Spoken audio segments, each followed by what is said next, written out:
कर्पूरगौरम करुणावतारम संसार सारम भुजगेन्द्रहारम सदा वसंतम हृदयारविंदे भवम भवानी सहितम नमामि भवम भवानी सहितम नमामि।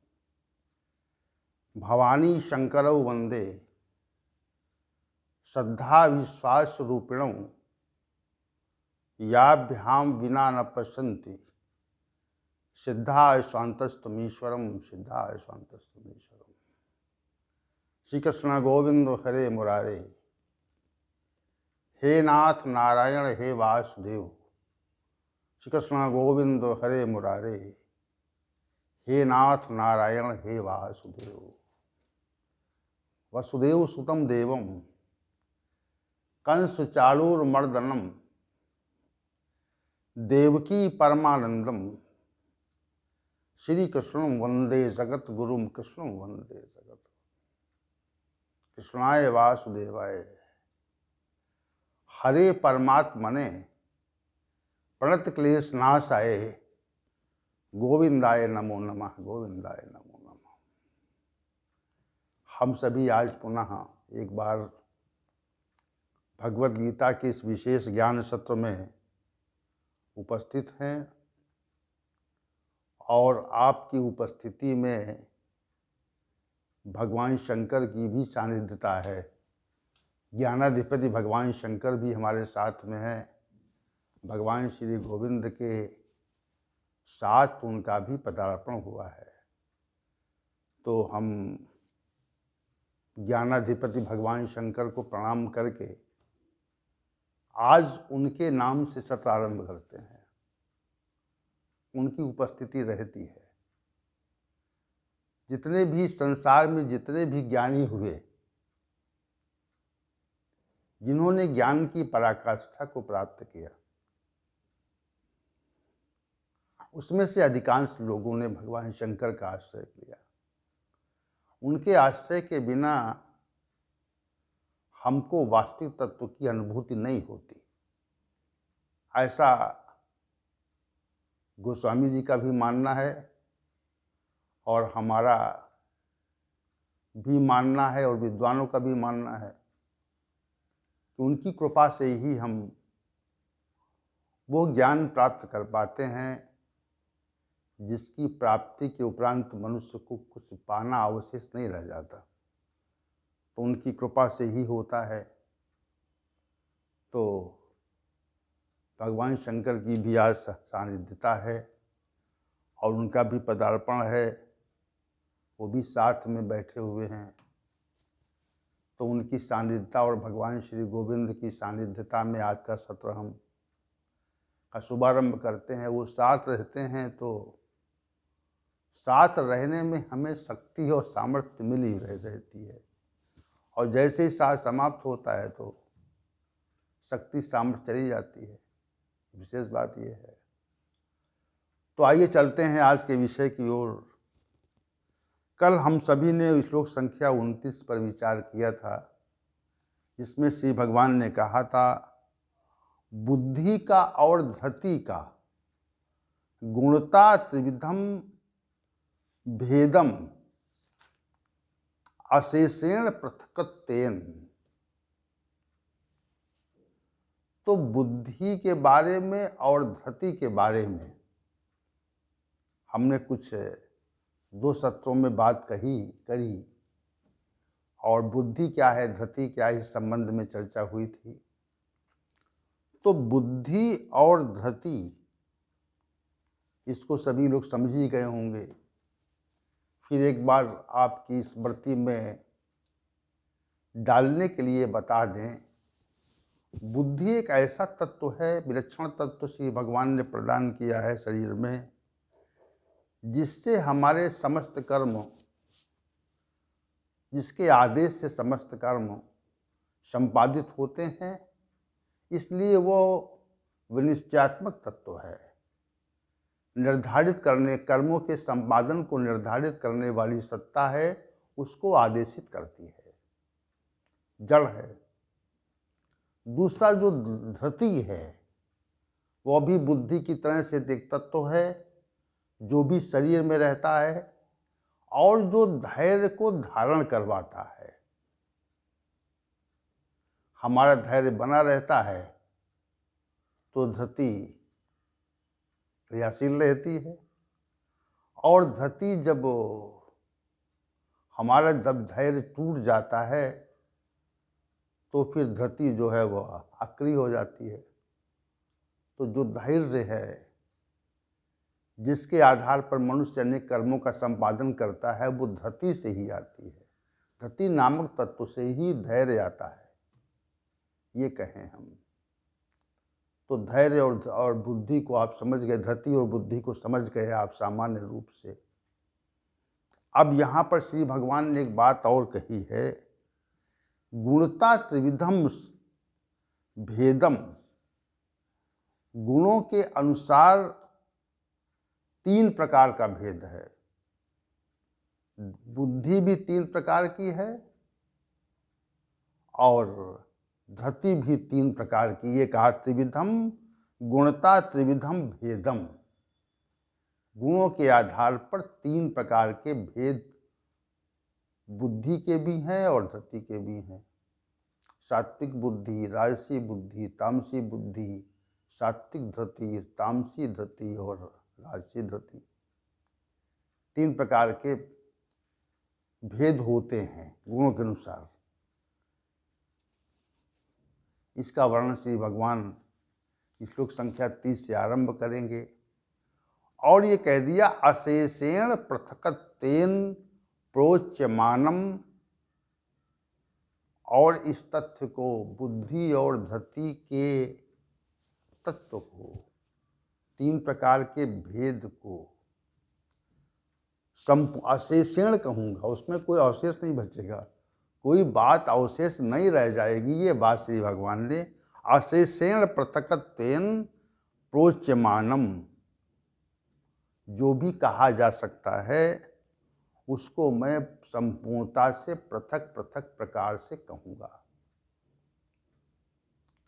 तो कथन का अभिप्राय यहाँ पर इतना है कि सात्विक बुद्धि, राजसी बुद्धि और तामसी बुद्धि के भेद को स्पष्ट रूप से मैं व्याख्यापित करूँगा, जिससे आपको अंतर का बोध होगा। बुद्धि तो एक ही है, उसके पृथक पृथक भेद हो जाते हैं गुणानुसार। ये बात श्री भगवान ने कही। पृथकत्वेन अशेषेण पृथकत्वेन प्रोच्यमानम, समग्रता से पृथक रूप से मेरे द्वारा कहा जाएगा। बुद्धि एक प्रकार की है, लेकिन गुणानुसार वो 3 प्रकार की हो जाती है। धरती तो एक ही प्रकार की है, धरती नामक तत्व तो एक ही है, लेकिन वो 3 प्रकार का हो जाती, धरती 3 प्रकार की हो जाती है गुणों के अनुसार। गुणों के भेद से धरती 3 प्रकार की हो जाती है। ये बात श्री भगवान ने कही यहाँ पे। और कहा कि अशेषेण, उसमें कुछ बाकी नहीं बचेगा। हमारा जो कथन है, हमारा जो व्याख्या है, हमारा जो प्रस्तुतिकरण है, उसमें हम समग्रता से बुद्धि और धरती के संबंध में पूरी पूरी बात कहेंगे। देखिए, मानव में एक कमी है कि वो किसी विषय को संपूर्णता से नहीं कह सकता, कितना बड़ा विद्वान हो, लेकिन संपूर्णता जो है उसके अंदर नहीं रहती। इसको परफेक्शन कहते हैं इंग्लिश में शायद। तो वो जो संपूर्णता है वो नहीं रहती, उसमें कमी रहती है कुछ। और श्री भगवान के उपदेश में, कथन में कमी नहीं रहती, संपूर्णता रहती है। अशेषेण कहा, इस कथन को कई बार कहा श्री भगवान ने, संपूर्णता से कहूँगा। कि संपूर्णता से कहने का अभिप्राय ये है कि जो कथन किया जाएगा उसमें कुछ अवशेष नहीं रहेगा, उसके अलावा कुछ नहीं कहा जा सकता। बुद्धि के तीन भेद कहेंगे, वर्णित करेंगे, तो उस संदर्भ में और कुछ नहीं कहा जा सकता। जो कहूँगा वो सब कुछ कह दूंगा। जैसे आपके पास धन हो और उस धन को, धन की पूरी पूरी मात्रा किसी व्यक्ति को आप दे दो, जो संपत्ति हो वो पूरा का पूरा किसी को दे दें आप, तो धन अवशेष नहीं रहता, संपत्ति अवशेष नहीं रहती कि हमारे पास था जो दे दिया आपको हमने, हमारे पास कुछ बचा नहीं है, शेष नहीं है, अशेषेण समग्रता से दे दिया, जो कुछ था वो दे दिया, त्याग कर दिया उसका। संन्यास क्या है? संन्यास में यही होता है कि मनुष्य के पास संसार में जो कुछ भी होता है उसका परित्याग कर देता है, इतना, इसी को संन्यास कहते हैं सामान्य भाषा में। लेकिन अगर संन्यास में कुछ बना रहे तो फिर संन्यास पूरा नहीं होता है। तो यहाँ पर जो कथन है वो यही है कि अशेषेण है, समग्रता से कहेंगे, हमारे कथन में कोई कमी नहीं रह जाएगी। 3 प्रकार की बुद्धि और 3 प्रकार की धृति को हम संपूर्णता से व्याख्यापित करेंगे। हमारे कथन में कुछ भी कहना अवशेष नहीं बचेगा, शेष नहीं बचेगा। बुद्धि की जो व्याख्या है, सात्विक बुद्धि की, राजसी बुद्धि की, तामसी बुद्धि की, सात्विक धृति की, राजसी धृति की और तामसी धृति की जो व्याख्या है उसमें हम कुछ छोड़ेंगे नहीं। जैसे कोई बात आपको मालूम हो और पूरी की पूरी बात आप उसको बता दें कि भाई ये बात है, इसमें सत्य सत्य बता दें, उसमें कुछ शेष न बचे। तो जब शेष बचता नहीं है, अवशेष ही नहीं रहता,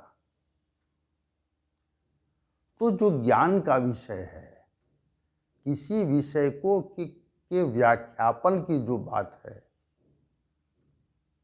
उसमें मनुष्य कितना भी अच्छा व्याख्यापित करेगा तो उसमें कुछ कमी रह जाएगी,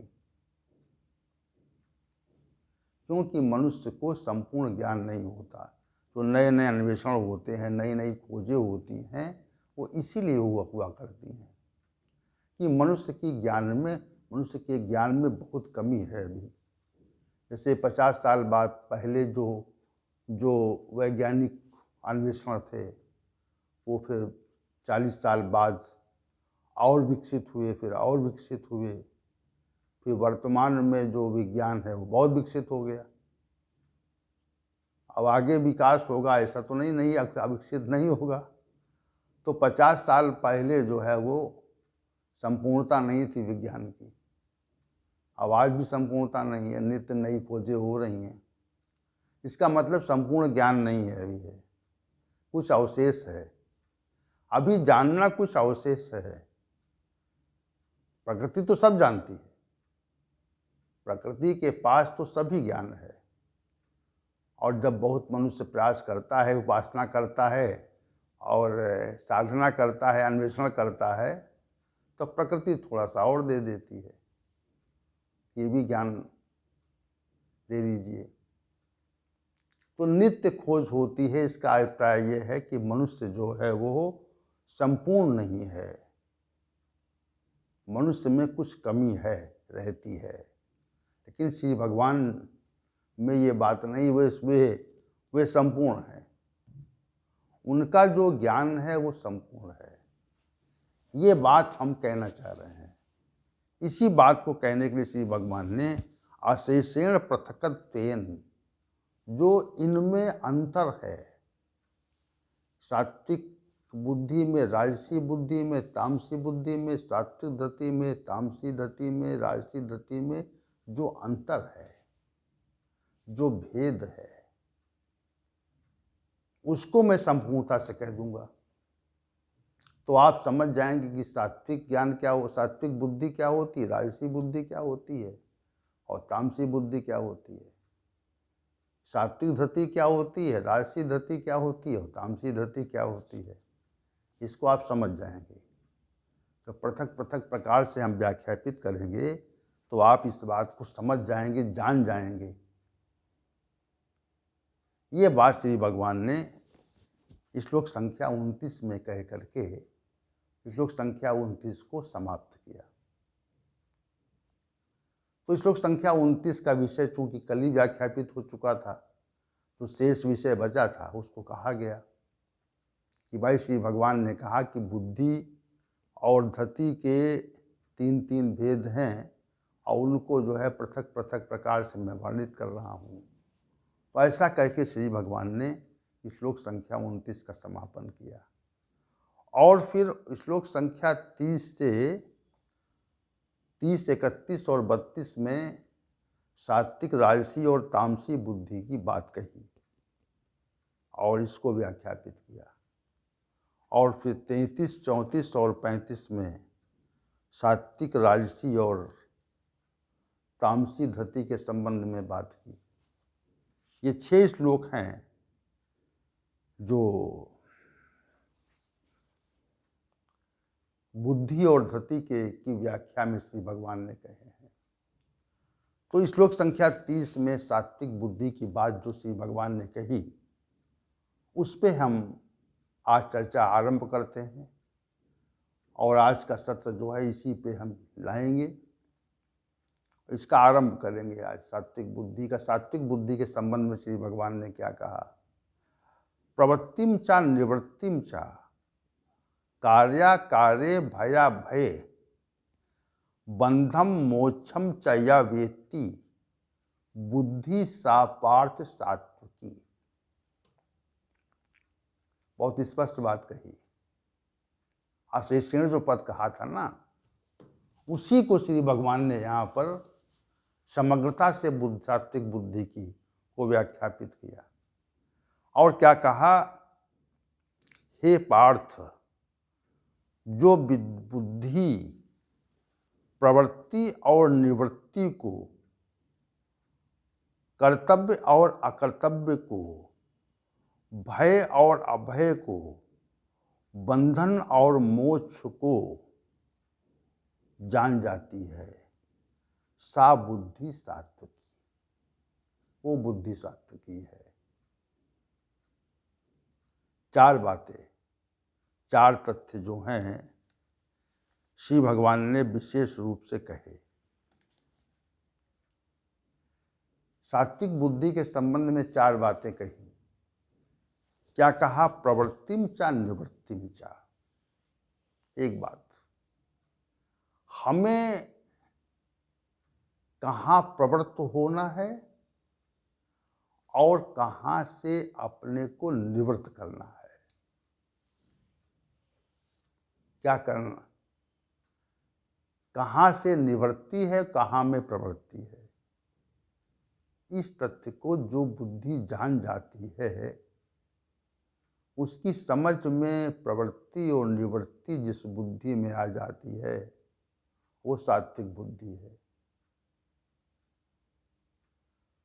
दूसरा कहा कि कार्याकार्ये, क्या करना है, हमारा क्या कर्तव्य है और क्या अकर्तव्य है।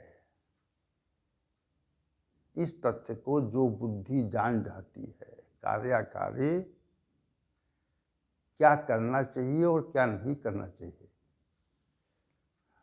देखिए, किसमें प्रवृत्त होना चाहिए, किसमें निवृत्त होना चाहिए, क्या कर्तव्य है, क्या अकर्तव्य है, इसमें अंतर है। से कहें कि प्रवृत्ति ही कर्तव्य है, निवृत्ति ही अकर्तव्य है, ऐसा नहीं है। इसमें अंतर है, इसमें अंतर है, पर्याप्त अंतर है। इसकी व्याख्या करेंगे। तो प्रवृत्ति और निवृत्ति को, कर्तव्य और अकर्तव्य को, भय और अभय को, कि भय कैसे होता है, अभय कैसे होता है, कैसे मनुष्य भय मुक्त हो जाता है। इस बात को, बंधन और मोक्ष को,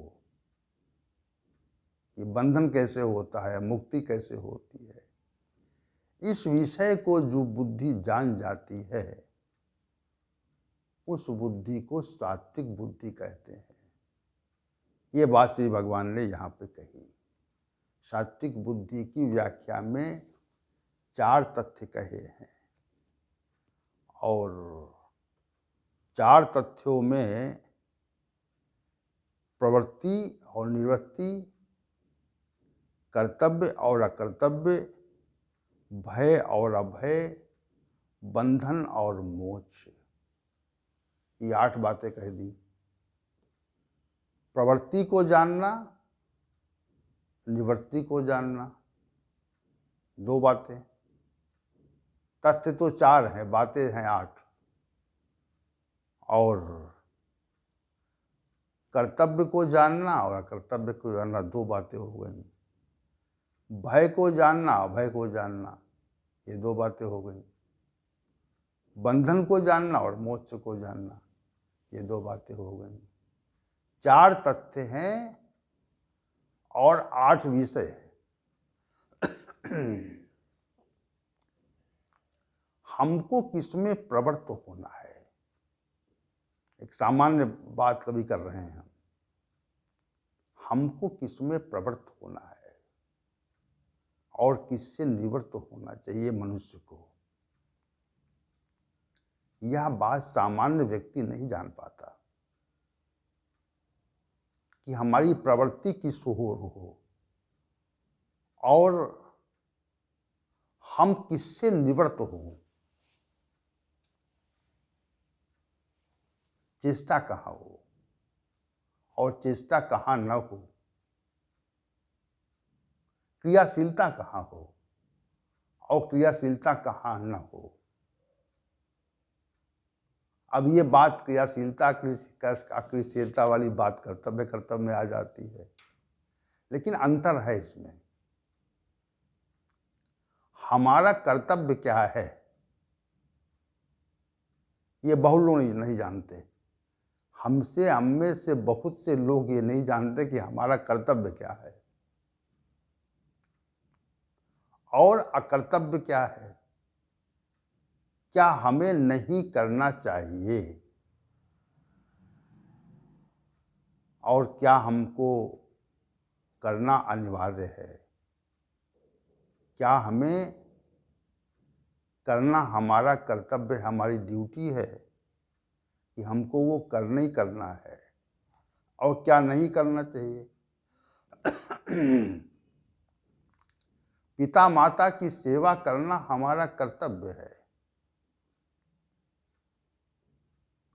और उनको कष्ट देना ये हमारा कर्तव्य है।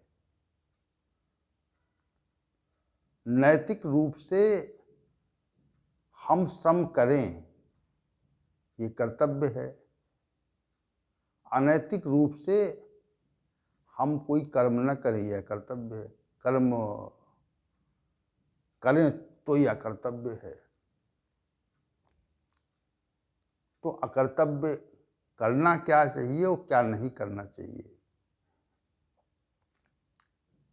अब हमको भय क्यों होता है, अभय कैसे होता है। हम अधिकांश भय से ग्रस्त रहते हैं, हम अभय नहीं होता, बातें मतलब भय से हमारी मुक्ति नहीं हो पाती। तो भय से मुक्ति कैसे होगी, भय से मुक्ति होगी तभी हम अभय हो पाएंगे और भय से मुक्ति नहीं होगी तो अभय नहीं हो पाएंगे। अभय होने के लिए भय से मुक्ति अनिवार्य है। जब तक भय रहता है तब तक अभय नहीं आता और जब अभय आ गया तो भय नहीं रहता। एक दूसरे के प्रतिकूल हैं। भय है तो अभय नहीं है और अभय है तो भय नहीं है, एक दूसरे के प्रतिकूल तथ्य हैं ये। तो इसके जो अंतर को कि भय क्या है अभय क्या है, इसका जो अंतर है वो बुद्धि जान जाए तो सात्विक बुद्धि है। और मनुष्य को बंधन कैसे होता है और उसकी मुक्ति कैसे होती है, ये विषय अगर जान जाए मनुष्य कि हमारा बंधन क्यों है, कैसे है और कैसे हम मुक्त हो सकते हैं, इस विषय का जो ज्ञान है जिस बुद्धि को हो जाता है वो बुद्धि सात्विक बुद्धि कहलाती है। सात्विक कहते हैं, सात्विक बुद्धि है वो। तो 8 बातें, प्रवृत्तिम चा निवृत्तिम चा कार्याकार्ये भया भये बंधम मोक्षम चयावेति बुद्धि सा पार्थ सात्विकी। हे अर्जुन, वो सात्विकी बुद्धि है। तो सात्विकी बुद्धि बहुत विलक्षण बुद्धि है। सत्व गुण जब बढ़ जाता है तो सत्व गुण का जो प्रभाव है वो विशेष रूप से बुद्धि पर पड़ता है। सत्वगुण का जो विशिष्ट प्रभाव है वह बुद्धि पर निश्चित रूप से पड़ता है। और मनुष्य स्वाभाविक रूप से कृपालु, दयालु, तपश्चर्या वाला, लोगों का हित का आकांक्षी, शुभ कर्म के संपादन में प्रवृत्ति, लोगों के हित की भावना, ये सब बातें अनायास उसके अंदर आ जाती हैं। क्षमादान, अभय, जो अनेक प्रकार के गुण हैं वह स्वाभाविक रूप से सत्वगुण बढ़ने पर स्वतः प्रकट हो जाते हैं। जैसे सत्वगुण बढ़ा,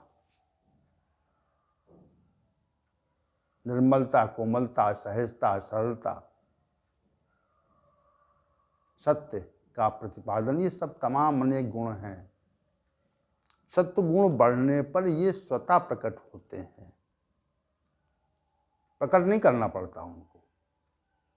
रजोगुण बढ़ने पर वो अवगुण में परिवर्तित हो जाते हैं और तमोगुण बढ़ने पर दुर्गुण में परिवर्तित हो जाते हैं।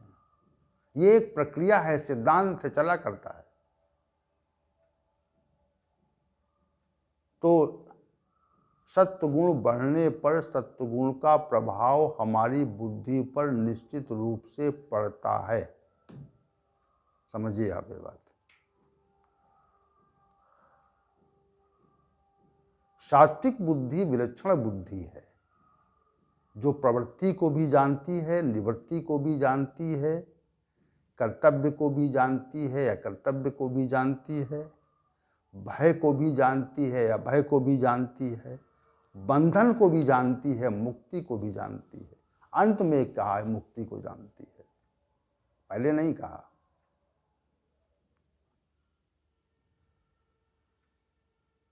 बंधम मोक्षम चैवेति या वेत्ति बुद्धि सा सात्विकी। उत्तरार्ध भाग में कहा है ये कि बंधन और मुक्ति को जान जाती है, ऐसी बुद्धि सात्विक बुद्धि है। तो इस श्लोक में जो भाव है उसको जब हम समझते हैं, इसकी विस्तृत व्याख्या तो अगले सत्रों में होगी। सत्र आज से आरंभ हुआ है सात्विक बुद्धि का, तो अगले कई सत्रों में इसकी व्याख्या होगी, 4 तथ्यों की और 8 विषयों की। लेकिन सहज भाव से हम जब देखते हैं तो सात्विक बुद्धि बड़ी विलक्षण बुद्धि है। और वो सत्वगुण की प्रबलता से ही ऐसा होता है कि सात्विक बुद्धि बहुत विशिष्ट बुद्धि है, जो प्रवृत्ति, निवृत्ति, कर्तव्य, भय, मोक्ष, भय, अभय, बंधन, मोक्ष को जान जाती है। मुक्ति कैसे होती है ये भी जान जाती है। सबसे जो मनुष्य के के जीवन का उद्देश्य है उसको वो जान जाती है। ये बात श्री भगवान कह रहे हैं यहाँ पे। तो विशेष सात्विक बुद्धि, सा बुद्धि सात्विकी, वो सात्विक बुद्धि है। तो इस श्लोक का जो भाव है वही देखने से विशेष लगता है। सात्विक बुद्धि विलक्षण बुद्धि है, और श्री भगवान ने इसको अशेषण कह दिया कि समग्रता से बुद्धि की व्याख्या कर रहे हैं। इसके बाद कोई व्याख्या नहीं है, इसके बाद कोई अवशेष नहीं बचता है, ज्ञान अवशेष नहीं बचता है। तो हम सभी, आज के सत्र का समय चूंकि समाप्त हो गया है, और कल के सत्र में हम पुनः मिलते हैं सात्विक बुद्धि को समझने के लिए। सात्विक बुद्धि की व्याख्या को जानने के लिए कल के सत्र में हम पुनः आप सभी को आमंत्रित करते हैं और आज के सत्र का समापन करते हैं। ओम सहनावतु सहनौ भुनक्तु सह वीर्यं करवावहै तेजस्विनावधीतमस्तु मा विद्विषावहै। ओम शांति शांति शांति।